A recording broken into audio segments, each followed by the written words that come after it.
কারা ফ্রিল্যান্স শিখে টাকা নষ্ট করছেন সেই বিষয়টি সম্পর্কে আজকে আপনাদেরকে জানাবো। এর মধ্যে আপনিও হতে পারেন একজন, তাই এই ভিডিওটি ভালো করে দেখতে থাকুন এবং পুরো ভিডিওটি দেখুন। এই ভিডিওটি দেখলে বুঝবেন মানুষ কেন ফ্রিল্যান্স পেশায় ব্যর্থ হচ্ছে। এই ভিডিওটি ভুলগুলো না করলেই আপনি সফল ফ্রিল্যান্সার হতে পারেন, তাই আপনাকে বলছি আপনি মনোযোগ সহকারে এই ভিডিওটি দেখুন। আসলে যারা সফল হতে পারে না তাদের মধ্যে বেশ কয়েকটি গুণ রয়েছে, যেমন মনোযোগের অভাব, অলসতা, এরপরে হচ্ছে ধৈর্যের অভাব, হতাশা, দুর্বলতা। এই কয়েকটি কারণেই কিন্তু মানুষ সফল ফ্রিল্যান্সার হতে পারে না।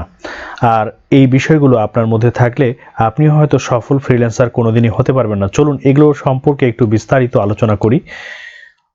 মনোযোগ দিয়ে ক্লাস না করা, যখন ফ্রিল্যান্সিং ক্লাসগুলো অনলাইনে করানো হয় বা কোথাও গিয়ে এই ক্লাসগুলো করে তখন মনোযোগ দিতে পারে না, কারণ এই বিষয়টি সম্পূর্ণ নতুন একটা বিষয়। আর এজন্যই তাদের মনোযোগ বসে না, খুব ভালোভাবে এগুলো বুঝতে পারে না। তাই আপনাদেরকে বলবো যত কষ্টই হোক মনোযোগ সহকারে এই ক্লাসগুলোকে অবশ্যই করবেন এবং বোঝার চেষ্টা করবেন। শুধু ক্লাস করেন, প্র্যাকটিক্যাল করেন না। অনেকে আছেন একটু বুঝতে সমস্যা হলে তিনি প্র্যাকটিক্যাল করেন না, এই প্র্যাকটিক্যালগুলোকে রেখে দেন। তার উচিত হচ্ছে বারবার প্র্যাকটিস করে প্র্যাকটিক্যালগুলোকে শেষ করা। যদি এটা করতে পারেন তাহলে তার একটা পোর্টফোলিও তৈরি হবে। এই পোর্টফোলিও তৈরি না করাটাও ফ্রিল্যান্সে সফল না হওয়ার একটি কারণ। পোর্টফোলিও হচ্ছে আপনার কাজের প্রমাণ, আপনি যে কাজগুলো করছেন, আপনি কারোর জন্য কাজ করেছেন কিনা সেই বিষয়টি একটা ডকুমেন্ট। যখন বায়ার এটা দেখে তখন বায়ার খুব স্যাটিসফাইড হয় এবং তিনি ভাবেন এই লোকটা একটা প্রফেশনাল মানুষ, তাকে দিয়ে আমার কাজটি করানো যায়, তিনি বিশ্বাস পান। তাই মনোযোগ দিয়ে ক্লাস অবশ্যই করবেন।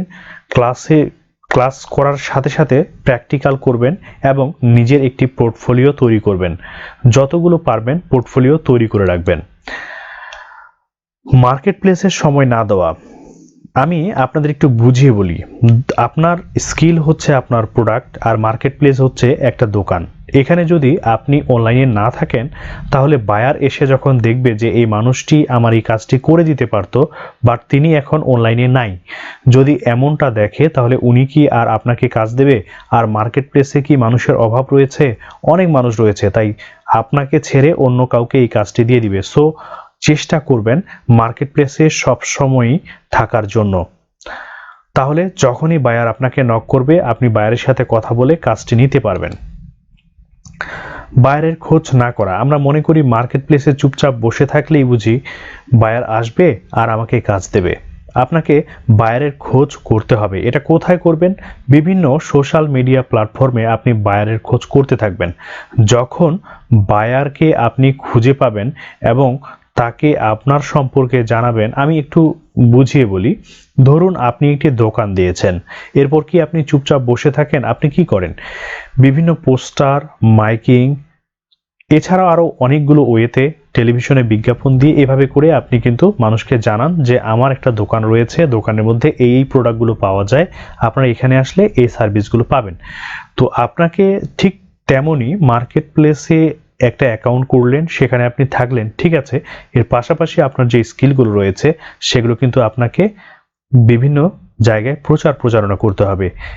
এই প্রচার প্রচারণার ফলে আপনার কাছে বায়ার চলে আসবে। এটা কিন্তু অনেক ছেলেমেয়েরা করে না। এই জন্য দেখা যায় মানুষ 100% অংশগ্রহণ করলেও শেখার ক্ষেত্রে অনলি 2 থেকে 5% বা 10% শেখে, বেশিরভাগ অংশটাই শিখতে পারে না। তাই আপনাকে বায়ারের খোঁজ করতে হবে। অল্পতেই হতাশ হন। দেখা গেল আপনি হয়তো আজকে অ্যাকাউন্ট করলেন, 2 দিন 3 দিন পর আপনি হতাশ হয়ে যাচ্ছেন, না বায়ার বুঝি আমাকে কাজ দেবে না, আমি বুঝি এটা করতে পারবো না। এমন চিন্তা করা খুবই খারাপ। এতে করে আপনি খুব বেশি দুর্বল হয়ে যান এবং এই কাজের প্রতি মনোযোগ হারিয়ে ফেলেন। কষ্ট করে কাজ শিখলেন, মার্কেট প্লেসে সময় দিলেন, পোর্টফোলিও তৈরি করলেন, প্র্যাকটিক্যাল করলেন, সবকিছু করলেন, কিন্তু আপনি হতাশ হয়ে যাচ্ছেন। হতাশ হলে আপনার পক্ষে এই কাজ করা সম্ভব নয়। আপনাকে স্ট্রং কনফিডেন্ট নিয়ে মার্কেট প্লেসে থাকতে হবে এবং বায়ারের খোঁজ করতে হবে। যখন প্রথম বায়ারটিকে পাবেন বুঝবেন আপনার সফলতা শুরু হলো। আর তখন আরও একটু পরিশ্রম বাড়িয়ে দিয়ে আপনি চেষ্টা করতে থাকবেন আরও নতুন নতুন বায়ার ধরে কাজ করার জন্য। আপনি যদি পার্মানেন্ট কোনো বায়ারকে পেয়ে যান, অর্থাৎ 2 থেকে 3 জন বায়ারকে যদি পেয়ে যান, তাহলে তাদের দিয়ে আপনার সারা মাস চলে যাবে। ইংরেজির প্রতি দুর্বলতা। অনেকেই আছেন যে আমি তো ইংরেজি জানি না, তাহলে এই মার্কেট প্লেসে কি আমি টিকতে পারবো? দেখুন, আপনি যার কাছে ক্লাসটি করছেন তিনি খুব অল্প পরিসরে বা অল্প সময়ের মধ্যে কিভাবে আপনি ইংরেজি সমস্যার সমাধান করতে পারবেন সেই কৌশলটি আপনাকে দেখিয়ে দিবে। গুগলে এমন কিছু প্ল্যাটফর্ম রয়েছে যেখানে আপনি বাংলা বললে বা বাংলা লিখলে সেটা অটোমেটিক ইংরেজিতে রূপান্তর হয়, আবার ইংরেজি ভাষাটাকে সেখানে ফেললে অটোমেটিক সেটা বাংলায় রূপান্তর হয়। মোটামুটি আপনি বুঝতে পারলে বাইরের সাথে কনভারসেশন করতে পারবেন। তাই আপনাকে বলছি, যে বিষয়গুলো আপনি এখানে দেখতে পাচ্ছেন এগুলো যদি আপনার মধ্যে থেকে থাকে তাহলে এগুলোকে দূর করে দিন, আপনিও একজন সফল ফ্রিল্যান্সার হতে পারবেন।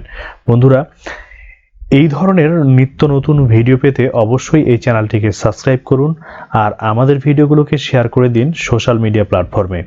আপনাদের যত ভালো রেসপন্স পাবো তত ভালো ভিডিও নিয়ে আসার উৎসাহ পাবো।